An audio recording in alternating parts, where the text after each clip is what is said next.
Je pense que les propos tenus par la première ministre japonaise sont extrêmement dangereux. Ils sont fondés sur une forme de nationalisme et sont clairement erronés. Outre la Charte des Nations Unies, les principes de souveraineté des États et de non-ingérence dans les affaires intérieures existent depuis la création du droit international.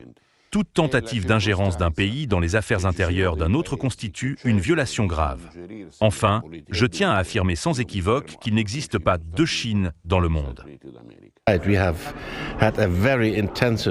Nous avons eu un débat très intense sur notre propre histoire ici en Allemagne et il est évident que ce n'est pas le cas au Japon. Cela fait partie de la manière dont vous vous percevez à l'époque moderne. Si vous n'êtes pas capable de porter un regard critique sur ce que votre pays a fait dans le passé, cela serait nécessaire. Il faudrait souhaiter que le Japon fasse ce pas pour l'instant. Malheureusement, je ne vois aucun progrès à cet égard. The statement by Prime Minister Takaichi of Japan. La déclaration de la première ministre japonaise Sanae Takeshi viole tout d'abord le principe de la paix internationale et risque d'entraîner une action militaire. À mon avis, elle aurait dû la retirer dès que possible. Je pense que ces propos sapent le principe de la politique d'une seule Chine en ce qui concerne la position de la Chine, ce qui équivaut à une ingérence. Ces actions sont inquiétantes.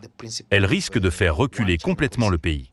Elle ne devrait en aucun cas être tolérée, car le retour à la militarisation n'est pas une chose à encourager, car il risque d'entraîner une guerre et d'envoyer des signaux très négatifs concernant la paix, la stabilité et même la gouvernance du pays, à savoir le Japon lui-même.